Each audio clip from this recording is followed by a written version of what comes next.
तो कैसे हैं आप लोग? मस्त प्रिपरेशन कर रहे हैं? ठीक है, ऐसे ही प्रिपरेशन करते रहिए, एकदम मस्त तैयारी करिए। तो चलिए माइक्रोबायोलॉजी के कुछ स्पेसिफिक सेक्शन से क्वेश्चंस को उठाते हैं। खासकर आज हम कोशिश करेंगे वायरस के क्वेश्चंस को सॉल्व करने की। अप्रोक्सीमेटली 20 से 26 क्वेश्चंस को सॉल्व करेंगे और चेक करेंगे कि हमारी तैयारी कितनी है, और आप भी चेक करते रहिएगा कि आपकी तैयारी कितनी है। So I welcome you all. Please अभी तक जिसने द कोशिका ऐप डाउनलोड नहीं किया है वो गूगल के प्ले स्टोर से डाउनलोड करें और अपनी जर्नी स्टार्ट करें। तो देखिए ये क्वेश्चंस हैं, एक एक करके सॉल्व करते हैं और इनके बारे में हम समझते हैं। ओके, पहला क्वेश्चन है a virus is made up of. Virus किस चीज से बना होता है, या आप कह सकते हैं कि वायरस की संरचना में क्या पाया जाता है ना। कई तरह से घुमा के क्वेश्चन पूछा जा सकता है। Protein only, DNA only, RNA only, protein and DNA oblique RNA, मतलब डीएनए या आरएनए। तो आपको पता है कि वायरस क्या होते हैं। वायरस बेसिकली क्या है, न्यूक्लियो प्रोटीन कहलाते हैं। न्यूक्लियो प्रोटीन कहलाते हैं, है ना भाई। यानी इसमें न्यूक्लियो भी है और प्रोटीन भी है। तो प्रोटीन तो हो गया, न्यूक्लियो मतलब आइदर डीएनए और आरएनए, मतलब न्यूक्लिक एसिड न्यूक्लियो के लिए है। तो आंसर डी हो गया। मिला लिया आप लोगों ने अपना भी आंसर, किसी को कोई दिक्कत? इसका आंसर क्या हो जाएगा, डी हो जाएगा। क्लियर, सभी लोग क्लियर हैं? ठीक है, बिल्कुल बिल्कुल। अब कई बार कहते हैं ना कि ये पजल ऑफ लाइफ है। ये वर्ड आपने सुना होगा ना कि ये पजल ऑफ लाइफ है। कौन? वायरस। क्यों पजल ऑफ लाइफ क्यों कहते हैं बच्चों? एक तो आपको ये याद होना चाहिए कि पजल ऑफ लाइफ है। दूसरा, पजल ऑफ लाइफ कहते क्यों हैं? मान लीजिए सवाल को कठिन बनाना हो तो इसलिए कि जब ये हमारी बॉडी में है तब तो ये हमारे मैकेनिज्म को कैप्चर करता है और लिविंग की तरह बिहेव करता है। लेकिन जब हमारे बॉडी के बाहर है तो नॉन लिविंग की तरह बिहेव करता है, और इसका क्रिस्टल बनाया जा सकता है भाई। मतलब किसी भी लिविंग ऑर्गेनिज्म का क्रिस्टलाइजेशन तो नहीं हो सकता, बट इसका क्रिस्टलीकरण हो सकता है, क्रिस्टल बनाए जा सकते हैं। So you can say that it is the puzzle of life, इसलिए ये पजल ऑफ लाइफ कहलाता है। क्लियर हो गया? चलिए सेकंड क्वेश्चन की ओर चलते हैं। सेकंड क्वेश्चन है small pox is caused bye. Small pox नाम की जो बीमारी होती है, जिसे आप हिंदी में क्या कहते हैं, चेचक कहते हैं। इसमें क्या होते हैं, छोटे छोटे दाने निकल आते हैं बॉडी पे, है ना। और पूरे के पूरे बॉडी पे मतलब ऐसे दाने निकलते हैं कि लाल हल्के हो जाते हैं और बहुत बहुत इरिटेशन करता है। कभी कभी तो ऐसा लगता है कि बेहोश हो जाएगा इंसान। तो पूछा है कि वेरियोला इज कॉज्ड बाई किस, sorry small pox is caused by variola, coxiella, एरीज, फ्रांसिसेला। किसके जरिए, कौन सा ऐसा कीटाणु है, विषाणु है, जीवाणु है, जो भी है, जिससे कि स्मॉल पॉक्स नाम की बीमारी होती है। तो आपको पता होना चाहिए कि ये कौन है, ये कौन है, कौन है, कौन है, कौन है? वेरियोला है। बिल्कुल, आपने आंसर मिला लिया अपना। कुछ लोग यहां भी आ रहे होंगे, कुछ लोग यहां भी, कुछ लोग यहां भी। नहीं, बिल्कुल नहीं। आपको पता है कि ये कौन है, ये तो इंसेक्ट से बिलोंग करता है, इंसेक्ट। तो स्मॉल पॉक्स की बात हो रही है, किसके द्वारा फैलाया जाता है? तो एक वायरस है वेरियोला। वेरियोला का टीका लगता है बच्चों को। आज के जमाने में ये सब कुछ अवेलेबल है और ये जरूर लगवा देना चाहिए। अगर आप इसका टीका नहीं लगवाते हैं तो बाद में भुक्तभोगी होंगे और बहुत परेशान होंगे। पहले जब टीका विकसित नहीं हुआ था तो ये एक मेजर कारण हुआ, मुख्य कारण होता था डेथ का, है ना। तो variola is the answer. Small pox is caused by the variola. अब थर्ड क्वेश्चन की ओर चलते हैं। Which of the following does not have cellular organisation. किसके पास कोशिकीय बनावट नहीं है? कौन एक सेल्यूलर ऑर्गेनाइजेशन नहीं है, मतलब कौन एक सेल नहीं माना जा सकता? तो पहला ऑप्शन है आर्कीबैक्टीरिया, दूसरा ऑप्शन है वायरस, तीसरा है पीपीएलओ और चौथा है रिकेटेसिया। बहुत ध्यान से देख लीजिए, इसमें कंफ्यूज नहीं होना है आपको। पहला है आर्कीबैक्टीरिया, दूसरा है वायरस, तीसरा है पीपीएलओ और चौथा है रिकेटेसिया। आप आंसर कर सकते हैं, कमेंट बॉक्स में आप आंसर भी दे सकते हैं, तो इससे आप चेक भी करते रहेंगे, है ना। मैं रिप्लाई करता रहूंगा। खैर, आपको मैंने वायरस के बारे में कुछ कहानी ऊपर सुनाई थी फर्स्ट वाले में, तो अब आपको समझ में आ गया होगा कि एक्चुअल में ये इसका सही आंसर होगा कि वायरस एक सेलुलर ऑर्गेनाइजेशन नहीं हो सकता। आर्कीबैक्टीरिया का अपना सेल है, लिविंग कैरेक्टर है, बॉडी के बाहर फ्री लिविंग तरीके से भी दिखता है। पीपीएलओ यानी pleuropneumonia like organism, that is mycoplasma, ये भी फंजाई की कैटेगरी से बिलोंग करता है। यूनिसेलुलर है लेकिन इसमें सेल वॉल नहीं है, ये जोकर कहलाता है ना। तो खैर ठीक है, पीपीएलओ यानी ये भी सेल्यूलर है।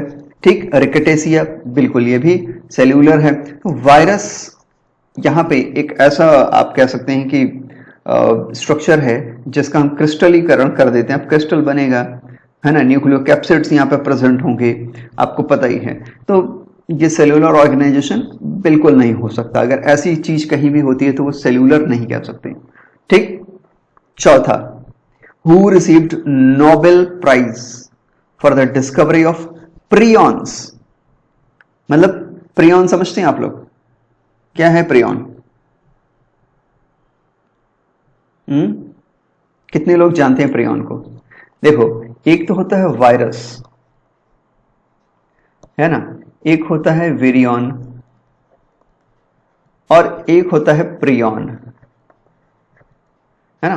प्रियॉन को माना जाता है smallest infection causing agent. Smallest infection causing agent मतलब इन्फेक्शन कॉज कर सकता है, और ये प्रोटीनियस होता है, ये प्रोटीन एजेंट होता है। मतलब smallest protein molecule that have ability to cause disease. सबसे छोटा स्मॉलेस्ट प्रोटीन एलिमेंट या मॉलिक्यूल जो बीमारी कर सकता है, ये वायरस से भी साइज में छोटा होता है ना। शुरू में सब सोचते थे कि ये वायरस ही है, लेकिन जब इसकी बनावट देखी गई, पूरी की पूरी संरचना चेक की गई, तो पता चला इसमें कोई डीएनए या कोई आरएनए नहीं, सिर्फ प्रोटीन मॉलिक्यूल है, और प्रोटीन मॉलिक्यूल की डिस्टॉर्टेड ज्योमेट्री है, कुछ अलग हो गया और इसको नाम दे दिया गया प्रियॉन। तो यही पूछा जा रहा है कि किसको नोबेल प्राइज मिला था प्रियॉन की डिस्कवरी के लिए। तो मेरे ख्याल से जितने भी लोगों ने माइक्रोबायोलॉजी पढ़ी है, शायद ही कोई ऐसा हो जिसको ये ना पता हो। इवन एनसीईआरटी के क्लास 11th में भी इसका आंसर मिल जाएगा, क्लास 11th की जो बुक है। तो अल्टमैन क्या इसके आंसर है? जी नहीं, बिल्कुल नहीं। लेविस बिल्कुल नहीं। नजलम नहीं। प्रूजनर, ठीक है। तो प्रूजनर ही वो व्यक्ति हैं जिन्हें 1997 में इस चीज की डिस्कवरी के लिए नोबेल प्राइज मिला। सबसे पहले इन्होंने 1983 में, कब इसको इन्होंने रिपोर्ट किया? 1983 में रिपोर्ट किया, फिर इसकी काफी स्टडी की, फिर इसके पेपर्स पब्लिश किए। फाइनली 1997 का नोबेल प्राइज इन मेडिसिन इनको मिलता है। गुड, नेक्स्ट क्वेश्चन की ओर बढ़ते हैं। Any temperate bacteriophage existing in latent form inside the bacterial cell is called, है ना। कह रहा है कि एक टेम्परेट बैक्टीरियोफेज है, अगर वो किसी बैक्टीरियल सेल के अंदर पाया जाता है तो उसको हम क्या कहेंगे, है ना।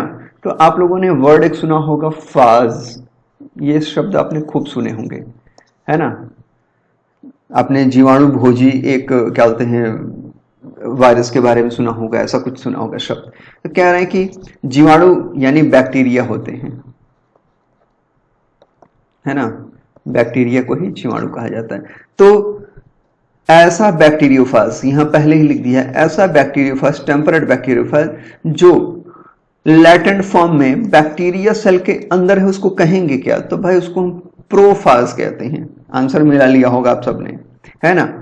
प्रोफाज कहते हैं, लाइसोजेनिक नहीं कहेंगे, लाइटिक नहीं कहेंगे, ये अगली स्टेजेस हैं, मतलब नेक्स्ट स्टेज जिसको कहते हैं, आने वाली स्टेप्स हैं। लैम्डाफाज बिल्कुल अलग होता है, इसको हम क्या कहते हैं? प्रोफाज कहते हैं, या कुछ लोग प्रोफेज भी कहते हैं इसको, है ना।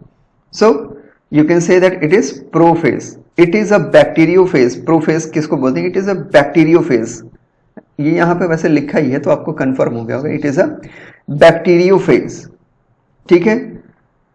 जिसका कि जीनोम एक मतलब बैक्टीरिया के जो सर्कुलर डीएनए होता है उसके अंदर डाल दिया जाता है भाई। तो ये पड़ा रहता है और अपने क्या बोलते हैं उसको नंबर को बढ़ाने की कोशिश में लगा रहता है। लेकिन इसकी खास बात क्या होगी प्रोफाज की? क्या ये बैक्टीरियल सेल का ब्रेकडाउन करेगा? नहीं, ये बैक्टीरियल सेल को डिस्टर्ब नहीं करेगा। समझ में आ रहा है ना? तो ये जो क्या बोलते हैं प्रोफाज होता है, this is actually the latent form of phage in which the viral gene are not present, sorry viral gene are present, लेकिन ये क्या करेंगे? बैक्टीरिया को नुकसान नहीं करेंगे। देखिए नॉर्मली जब ये बैक्टीरिया होता है, आपको ध्यान से समझना होगा, तो ये हो गया क्रोमोसोम। अब इसमें जब बैक्टीरियोफाज अटैक करता है, तो आपको पता है कि जब बैक्टीरियोफाज अटैक करता है तो क्या होता है कि अपना जीनोम इंसर्ट करता है और फिर इसका जो जीनोम है वो सर्कुलर डीएनए के साथ जुड़ता है और इसकी कई मल्टी कॉपीज रेडी होती हैं, फिर बाद में इसका ब्रेकडाउन कर देता है, लाइसिस, इसकी लाइसिस करता है। तो यहाँ पर लाइसोजेनिक, लाइटिक इत्यादि जितने भी फाज हैं वो ऐसा काम करते हैं। प्रोफाज स्पेशल क्यों है समझिएगा। देखिए प्रोफाज भी क्या हो रहा है कि इसने अपना डीएनए इंसर्ट तो कर दिया, लेकिन ये यहां पे पड़ा हुआ है as extra chromosomal material, as extra chromosomal material, extra chromosomal material के रूप में साइड में ये पड़ा हुआ है। ठीक, ये बैक्टीरिया को किसी तरह का नुकसान नहीं पहुंचाता है। तो ऐसे टेम्परेट बैक्टीरियोफाज को, जो कि लैटेंट फॉर्म में बैक्टीरियल सेल में है, उसी को प्रोफाज कहते हैं। सो आई थिंक सभी ने आंसर मिला लिया होगा। सबका आंसर ए होना चाहिए। अगर किसी ने गलती से यहां टिक किया तो उसको सुधार करिए। आगे बढ़ते हैं। Question number 6, which of the following virus genome is also called mini chromosome? इसमें से कौन सा जीनोम है जिसे मिनी क्रोमोसोम भी कहा जाता है ना? Tobacco mosaic virus, XV40, gamma phase, HIV। सब लोग आंसर दे लीजिए, फिर मैं आपको आंसर बताता हूं। ठीक है, ओके, मेरे ख्याल से बहुत सारे लोगों ने आंसर देना शुरू कर दिया। चलिए देखिए, एक्चुअली इसमें आप सोच रहे होंगे ए वाला करेक्ट होगा, है ना, लेकिन ये गलत है। कुछ लोग HIV को टिक कर रहे होंगे, ये भी गलत है। गामा फेज गलत, XV40 ये है करेक्ट आंसर। ये क्या है? Correct answer. ये है आपका मिनी क्रोमोसोम, इसी को हम कहते हैं मिनी क्रोमोसोम। समझ में आ रहा ना? अब देखिए XV40, इसके बारे में थोड़ी सी स्टोरी आप जान लीजिए। XV40 आप लिख भी सकते हैं साथ में। XV40 इसको क्या कहते हैं? सीमियन, आपके लिए मैं बताता हूं। इसका एक फुल फॉर्म हो जाए तो इसको एब्रिविएशन कहते हैं, मतलब it is the abbreviation for simian vacuolating virus. इसको सीमियन वायरस भी कहा जाता है। इसको शॉर्टकट में क्या बोलते हैं? सीमियन वायरस भी कहते हैं। तो सीमियन वैक्यूलेटिंग वायरस, इसी को शॉर्टकट में कुछ लोग XV40 कहते हैं। पता ही है नामकरण कैसे किया जाता है। इसको शॉर्टकट में कुछ लोग केवल सीमियन वायरस 40 भी कह देते हैं, सीमियन वायरस 40 भी कह देते हैं। तो बहुत सारे इसके क्या कहते हैं नाम हैं जो आपको पता होना चाहिए। लिख लिया होगा सबने, नहीं तो पॉज करके लिख लेना बच्चों। आगे बढ़ते हैं। सो ये एक पॉली, अब अगर मैं लिख दूं इट इज, मैं लिख ही देता हूं, आप इसको कॉपी कर लीजिए। इट इज अ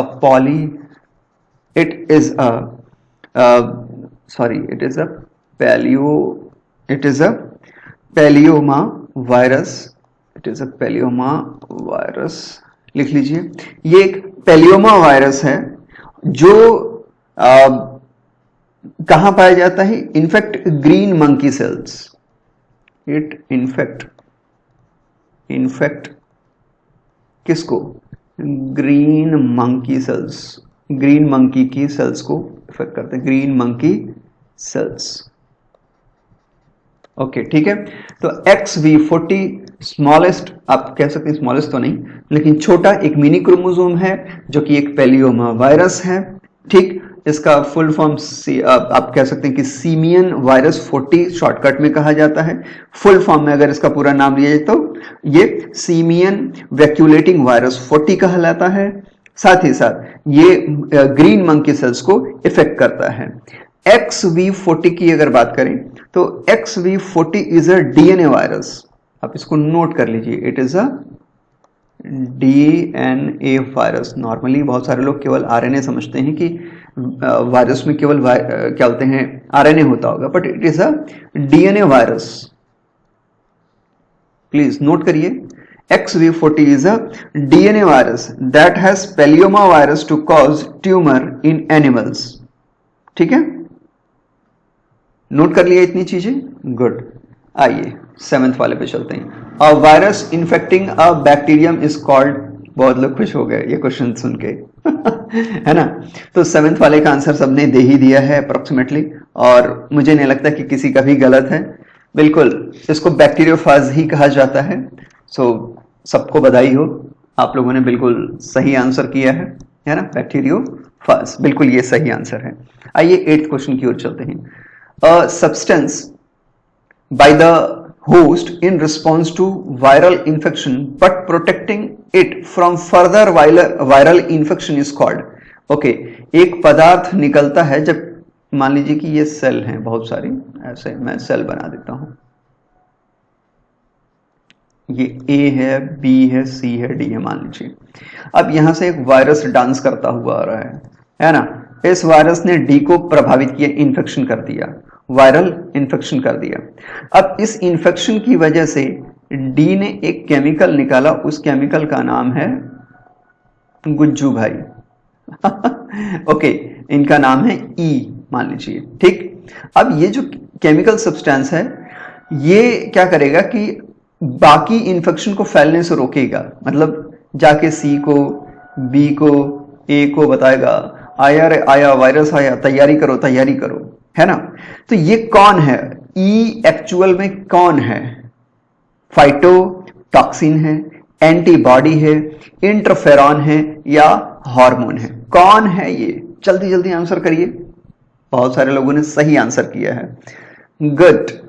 इंटरफेरॉन, ऐसे केमिकल सब्सटेंस को हम क्या कहते हैं, इंटरफेरॉन कहते हैं, है ना। Interferon is an important antiviral human protein, ठीक है, जो किसके रिस्पॉन्स में निकलता है, जो यूजुअली वायरस की इंफेक्शन के रिस्पॉन्स में निकलता है। तो सबने इंटरफेरॉन टिक कर लिया है, सब मिला लीजिए, है ना।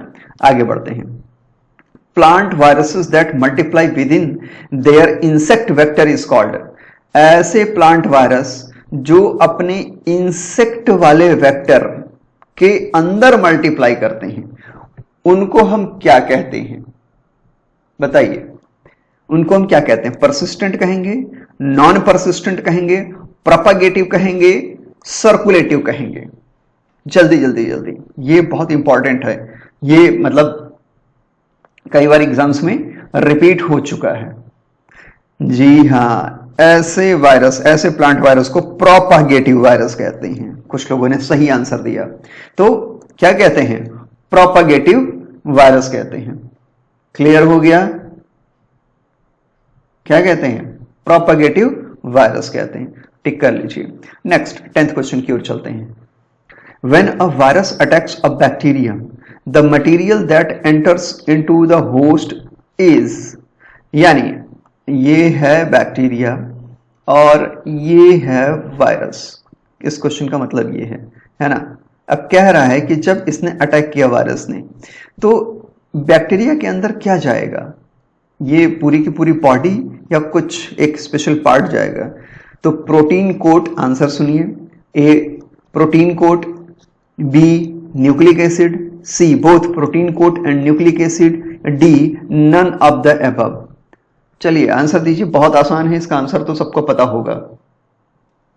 एग्जैक्टली, इस एक्सपेरिमेंट को आपने कई बार पढ़ा होगा, सिर्फ और सिर्फ न्यूक्लिक एसिड एंटर करेगा, सिर्फ और सिर्फ न्यूक्लिक एसिड। हर्षे चेस का एक्सपेरिमेंट भी आप लोगों ने पढ़ा होगा और याद आ गया होगा आपको, है ना बच्चों? गुड, आगे बढ़ते हैं। Question number 11, prions are.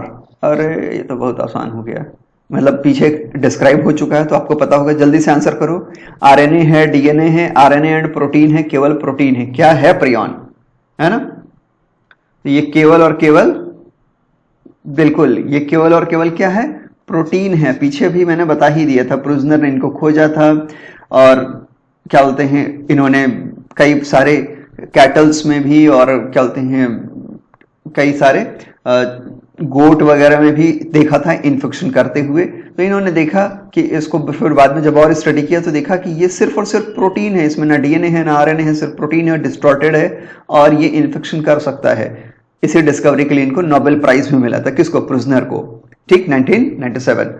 Okay, आगे बढ़ते हैं। द फ्रेज, अब फ्रेज मतलब कुछ कहानी है, किसी ने कुछ कह दिया है, कोई वाक्य, वो वाक्य जिसका तस यहां लिखा हुआ है, contagium vivum fluidum was proposed by, इसका मतलब है कि पॉइजनस वेनम फ्लूड, ऐसे है ना, ठीक। तो उसी को यहां पर अपनी लैंग्वेज में कंटेजियम वाइवम फ्लूडम, ये वाक्य किसने दिया था, इवानोविस्की ने, बेजरिंक ने, वेगम ने या हेलेरिगेल ने, किसने दिया था, इनमें से कौन है। ये बहुत फेमस है, तो इसका मुझे कोई डिस्क्रिप्शन नहीं देना है, आपको पता है। ये इन्होंने वायरस के लिए, जिसने भी दिया था, मैं बता दे रहा हूं, वायरस के लिए ये शब्द प्रयोग किया था, है ना, टीएमवी के एक्सट्रैक्शन कर रहे थे तो वहां पे इनको मिला था। यस, बेजरेनेक, बिल्कुल बिल्कुल सही आंसर, सबने सही आंसर दिया। आइए 13th क्वेश्चन की ओर चलते हैं। The virus responsible for AIDS is an example of, ये नहीं कि कौन सा वायरस है, वो किसका उदाहरण है, किस कैटेगरी का वायरस होगा जिसकी वजह से एड्स होता है। Adeno virus, mosaic virus, T even virus, retro virus, कौन है इसमें से सही आंसर, आंसर कीजिए।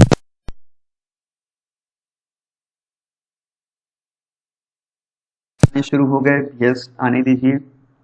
गुड गुड, मुझे लगता है कि एकदम क्लियर है। नहीं नहीं, गड़बड़ नहीं करना है, सभी लोग सही सही आंसर दीजिए। भाई ये किसकी वजह से होता है एड्स, आपको पता हो, ये तो पता ही है सबको, HIV, human immuno deficiency virus. तो ये क्या है, ये एक रेट्रो वायरस है।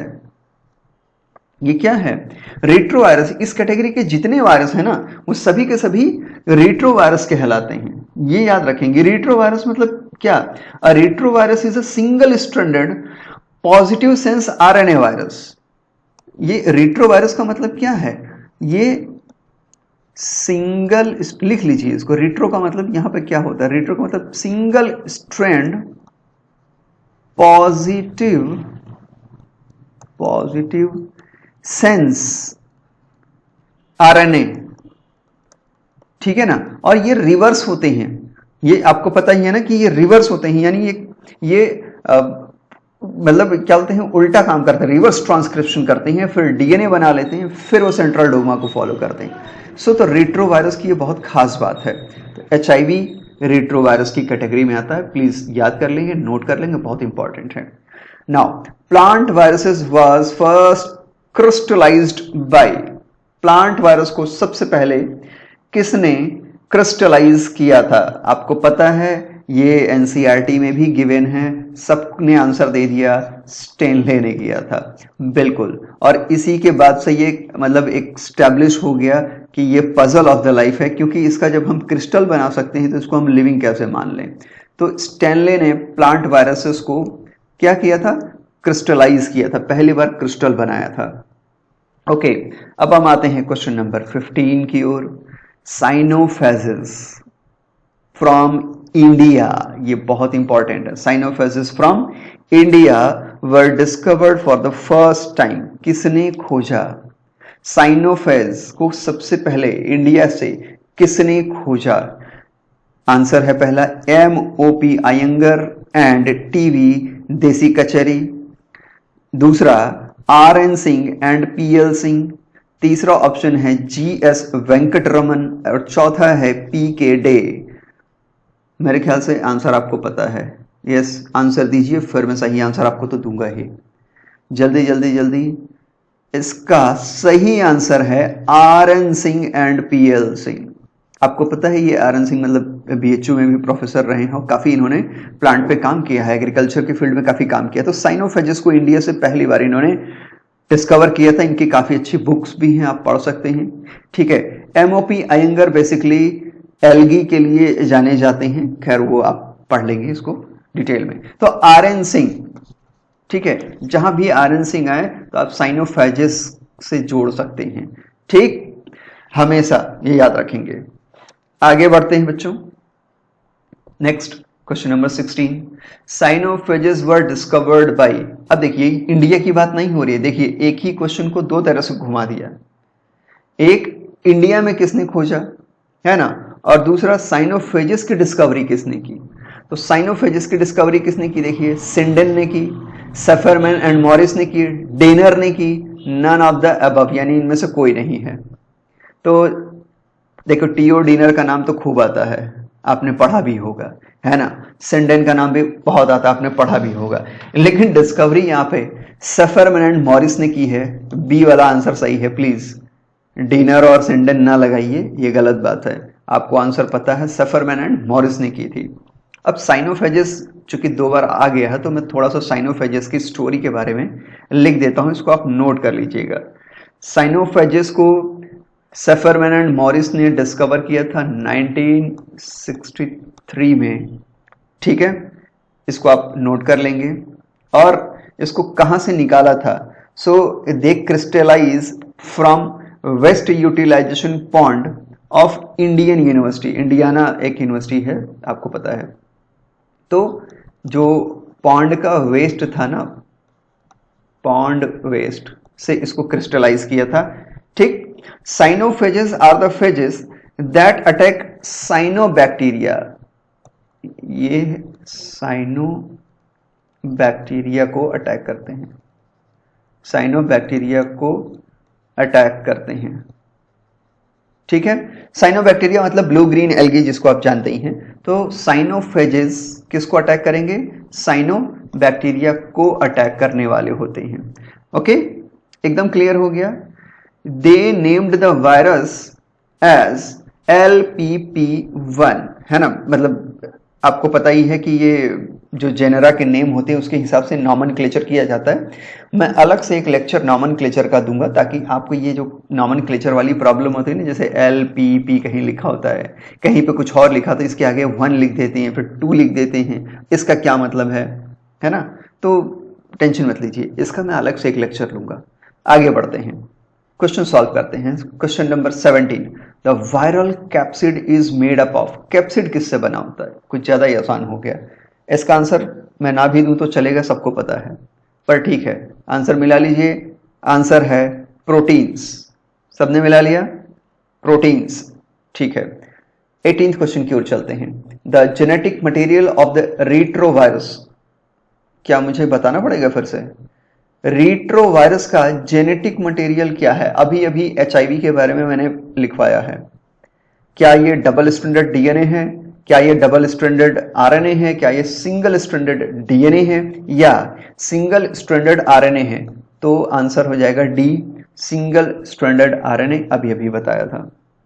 Question number 19, the bacteriophage contain an enzyme known as. Bacteriophage में एक एंजाइम होता है, उसको कहते क्या है, मतलब आपको पता ही है कि कुछ ऐसे भी वायरस, भाई वायरस में अगर एंजाइम नहीं होगा तो वो जब बॉडी में इंटरेक्ट करेगा, जब किसी होस्ट में एंटर करेगा तो वो अपने आप को सर्वाइवल के लिए एक प्रॉब्लम फेस करेगा। तो कुछ चीजें नेचर ने उसको दे रखी हैं एज ए डिवाइस। तो आपको आंसर देना, फटक से आंसर दीजिए। Bacteriophage contain an enzyme known as dehydrogenase, protease, urease, lysozyme. क्या है वो, जी हाँ, बहुत लोगों ने सही आंसर देना शुरू कर दिया, लाइसोजाइम, लाइसोजाइम, ठीक है ना। तो बैक्टीरियोफेज में ये जो क्या बोलते हैं लाइसोजाइम पाया जाता है, इसको एन एसिटिल म्यूरामाइड ग्लाइकेन हाइड्रोनिलेज भी कहते हैं। कहिए तो मैं इसको लिख ही देता हूं, बल्कि लिख लीजिए, इसे नोट कर लीजिए, लाइसोजाइम को केमिकली क्या कहते हैं, N acetyl muramide, N acetyl muramide, muramide glycan, muramide glycan dihydro, spelling देख लेना बहुत बड़ा है, तो डिहाइड्रोलेज, ठीक है। N acetyl muramide glycan dihydrolase enzyme कहा जाता है। इस एंजाइम का वाणिज्यिक प्रयोग भी किया जाता है, मतलब कि इसको कॉमर्शियली आज हम आर्टिफिशियल तरीके से यूज करते हैं। क्यों करते हैं इसका आर्टिफिशियल यूज क्यों करते हैं, कोई बता सकता है क्या? किसी को पता हो तो बताए। नहीं पता है? आर्टिफिशियल यूज करते हैं, आर्टिफिशियल यूज करते हैं, कॉमर्शियल पर्पस के लिए यूज करते हैं, कॉमर्शियल पर्पस के लिए यूज करते हैं। क्यों करते हैं, सवाल तो ये है। करते हैं ये तो ठीक है, करते क्यों हैं? जी हाँ, इसका बहुत सारे लोगों को पता भी है। इसका यूज हम एनिमल्स के इम्यून सिस्टम को स्ट्रांग करने के लिए करते हैं, बूस्ट करने के लिए करते हैं। Animals to boost the animals immune system, animals के इम्यून सिस्टम को बूस्ट करने के लिए हम इसका यूज करते हैं। किसको? लाइसोजाइम को। तो देखा, डिस्कवरीज होती जाती हैं, लोग पढ़ते जाते हैं, सीखते जाते हैं। आप भी डिस्कवरीज करिए, है ना, कुछ तो योगदान कीजिए। नेक्स्ट क्वेश्चन की ओर बढ़ते हैं। Question number 20, cyanophage is a virus that attack. ये तो कुछ ज्यादा आसान हो गया।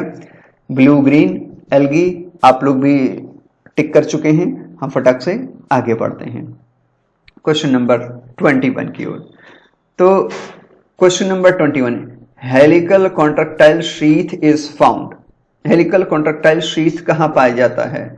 फंजाई में, बैक्टीरिया में, वायरस में, बैक्टीरियोफाज में। आपको पता है कि हेलिकल कॉन्ट्रैक्टाइल शीथ बैक्टीरियोफाज में ही पाया जाता है। इसका इतना स्ट्रक्चर आप देख चुके हैं कि आपको रट गया होगा, है ना। चलिए 22nd की ओर बैठते हैं। A T series bacteriophage can be recognized by its. T series का जो बैक्टीरियोफाज होगा वो अपनी किस विशेष बनावट की वजह से पहचाना जाता है? तो मैं आपको बता दूं कि टी सीरीज के जो भी इसमें जो भी बैक्टीरियोफाज होंगे इनका स्ट्रक्चर बहुत ही स्पेशल होता है और ये टेडपोल स्ट्रक्चर की तरह दिखते हैं। एग्जैक्टली, है ना, ये टेडपोल स्ट्रक्चर की तरह दिखते हैं। तो यहां पर ए वाला ऑप्शन बिल्कुल करेक्ट ऑप्शन होगा। बिल्कुल परेशान मत होइए, इसको मिला लीजिएगा। टेडपोल शेप होता है, एकदम स्पेशल। टी सीरीज के जो भी बैक्टीरियोफाज होंगे टेडपोल होंगे, ठीक। वायरसेस कंटेन, ये बहुत ही ट्रिकी क्वेश्चन आ गया भाई। वायरस क्या कंटेन करते हैं? यस, आंसर करिए फटाक से। इसका सबसे करेक्ट आंसर कौन सा होगा? केवल आरएनए, केवल डीएनए, क्योंकि अभी आपने पीछे देखा XV40 उसमें डीएनए था, है ना। HIV में सिंगल स्ट्रैंड का आरएनए था। तब वो पूछ रहा है कि केवल डीएनए, केवल आरएनए, या तो डीएनए या तो आरएनए, ना तो डीएनए ना तो आरएनए, है ना। Neither DNA nor RNA, either DNA और आरएनए। देखिए सी वाला यहाँ पे जो आंसर है वो एकदम बढ़िया आंसर होगा, परफेक्ट आंसर होगा। इसमें कहीं कोई इफ एंड बट नहीं है, यही आपके लिए करेक्ट आंसर है। ठीक, मेरा एक क्वेश्चन है, क्या कोई ऐसा आरएनए ऐसा आरएनए कह रहा हूं मैं भी, मतलब क्या करूं, जल्दी जल्दी में मैं भी कुछ भी निकल जा रहा है। क्या कोई ऐसा वायरस आप जानते हैं जिसमें डीएनए और आरएनए दोनों हो? बोथ, क्या बोथ? डीएनए प्लस आरएनए, जिसमें डीएनए और आरएनए दोनों पाए जाते हैं, ऐसा कोई वायरस? प्लीज जल्दी कमेंट करके बताइए। यस, जल्दी बताइए भाई। जी हाँ, कुछ लोगों ने आंसर देना शुरू कर दिया है। बिल्कुल, तो ल्यूको वायरस लिख लो। जिसको नहीं पता बच्चों इसको लिख लीजिए, नोट कर लीजिए, बहुत इंपॉर्टेंट है। Leuco virus, leuco virus contains both DNA as well as RNA. तो ये एक एक्सेप्शन की कैटेगरी में आता है, इसलिए इंपॉर्टेंट हो जाता है भाई। ल्यूको वायरस आप याद रखेंगे, ठीक है। ओके, गुड, आगे बढ़ते हैं। Of the following which disease is caused by virus, इनमें से ऐसा कौन सा डिजीज है जो वायरस कॉज करता है। अब मतलब तो बच्चों वाला क्वेश्चन हो गया। Polio, leprosy, TB, malaria. Polio आपको पता है ना, पोलियो कौन, पोलियो, पोलियो। अच्छा चलिए, ये तो सही है कि पोलियो वायरस कॉज करता है। नाम क्या है, कोई नाम लिख सकता है क्या फटाक से जल्दी से, कोई नाम लिख सकता है इसका, पोलियो वायरस का कोई नाम लिख सकता है? यस, चलिए ढूंढ के मुझे आंसर करिएगा। ठीक, आपको लेप्रोसी मतलब तो पता है ना, लेप्रोसी जिसको कुष्ठ टाइप का भी कहते हैं, है ना, ये माइकोबैक्टीरियम लेप्री द्वारा इसको स्प्रेड किया जाता है, जो कि वायरस बिल्कुल भी नहीं है, आप जान रहे हैं। टीबी यानी ट्यूबरकुलोसिस की बात हो रही है, वो भी माइकोबैक्टीरियम ट्यूबरकुलोसिस से ही क्या बोलते हैं फैलता है। मलेरिया आपको पता ही है, प्लाज्मोडियम वाइवेक्सिस के लिए रिस्पॉन्सिबल होता है। तो ये चीजें आप नोट करेंगे और मुझे पोलियो के बारे में भी बताएंगे। आगे बढ़ते हैं। Which of the following viral strains cause bird flu. Oh my God, ये तो काफी न्यूज में था, और जो लोग प्रिपरेशन कर रहे होंगे टीजीटी, पीजीटी या जीआईसी वगैरह की, उन्होंने तो ये क्वेश्चन सॉल्व भी किया होगा, क्योंकि ये आया हुआ क्वेश्चन भी है, इसमें से कई क्वेश्चन आए हुए हैं, है ना। जल्दी बताइए कौन सा इसमें बर्ड फ्लू के लिए रिस्पॉन्सिबल है। H2N2, H5N1, H3N2, H1N1, कौन सा कौन सा कौन सा कौन सा, जल्दी जल्दी जल्दी। हाँ, बहुत सारे लोगों ने आंसर दिया है, शुरू कर दिया है। देखिए इसका सही आंसर है बी वाला, H5N1। ठीक है, बर्ड फ्लू को एवियन, क्योंकि एवीज के मतलब ये फाइलम क्या है, एवीज है, मतलब फाइलम द कॉर्डेटा है, उसमें जो क्लास आता है वो एवीज है। तो एवीज यानी एवियन इन्फ्लुएंजा भी कई बार इसको, एवियन इन्फ्लुएंजा भी इसको आप कहते हैं। ठीक है, और ये टाइप ए फ्लू है, क्लियर हो रहा है, तो इसीलिए इसका नामकरण इसी तरह से H5N1 पड़ गया। अब H और N का मतलब आपको पता है क्या, कोई मुझे बता सकता है? यहाँ पे जो H और N ये जो लिखे हुए हैं इसका मतलब क्या है? H2N2, H5N1, H3N2, H1N1, इसका क्या मतलब क्या है ना। ये तो पता चल गया कि चलो H का 5 है, N का 1 है, ये ठीक है, but what is actually H and N, किसी को पता है? हाँ, बहुत सारे लोग टाइप कर रहे हैं, चलिए मैं भी स्पेलिंग लिख देता हूं, मिला लीजिए। H का मतलब होता है हीमोग्लूटिनिन, क्या? हीमोग्लूटिनिन, लिख लो बेटा, हीमोग्लूटिनिन, हीमोग्लूटिनिन, NIN। तो ये तो हो गया H। अब N का क्या मतलब है? ये तो हो गया H का मतलब हीमोग्लूटिनिन। ठीक है, N का क्या मतलब है? यस, हीमोग्लूटिनिन। N का क्या मतलब है, कोई बताएगा? N का मतलब है न्यूरोमिनिडेज, न्यूरोमिनिडेज, न्यूरो अमीन से बनता है, न्यूरो अमीनिडेज होता है। ठीक है, तो न्यूरोमिनिडेज बोलते हैं इसको। ओके, तो ये एक सिंपल सा प्रोटीन है। ठीक, और इसके अलग अलग क्या होते हैं, वो होते हैं टाइप्स होते हैं, वेरिएशंस होते हैं, वैरायटीज होते हैं। मेरे ख्याल से H और N का फुल फॉर्म तो आपने लिख लिया, और बर्ड फ्लू यानी एवियन इन्फ्लुएंजा वाला कौन है?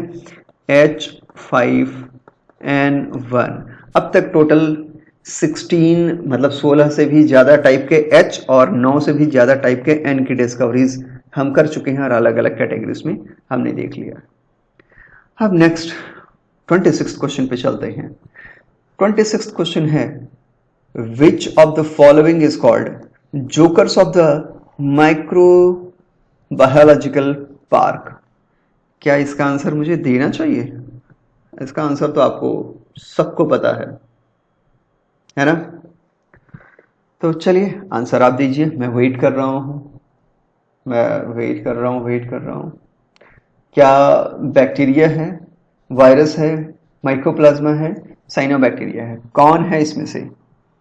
भाई अगर वायरस चल रहा है तो आप लोग, बहुत सारे लोग वायरस टिक कर देंगे, लेकिन वायरस टिक मत करना, ये गलत है। लेकिन हाँ, बैक्टीरिया भी टिक कर देंगे तो ये भी गलत है। साइनोबैक्टीरिया गलत है, माइकोप्लाज्मा ही इसका सबसे करेक्ट आंसर है। ठीक, joker of the microbiological park mycoplasma, क्योंकि ये है तो फंजाई की कैटेगरी का ऑर्गेनिज्म, लेकिन ये लो G+C कैटेगरी से बिलोंग करता है। ठीक है, यानी इसमें सेल वॉल नहीं होती है, छोटा साइज होता है और इसका यूज हो जाता है, तो इसको चिढ़ाते हैं लोग, उसी से पड़ गया ये कि भैया ये तो जोकर है यार, joker of the microbiological park. तो ये कुछ क्वेश्चंस थे जिनको आपको हमेशा रिवाइज करते रहना चाहिए। मैं कोशिश करूंगा आगे और भी ऐसे ही 25 to 30 क्वेश्चंस लेके आऊं इसी सेक्शन के, मतलब वायरस और माइक्रो से ही मिलते जुलते, ताकि आपको और भी ज़्यादा कॉन्सेप्ट बूस्ट हो और ज़्यादा तैयारी अच्छी हो। तब तक के लिए मस्त रहिए। God bless you. जय हिंद।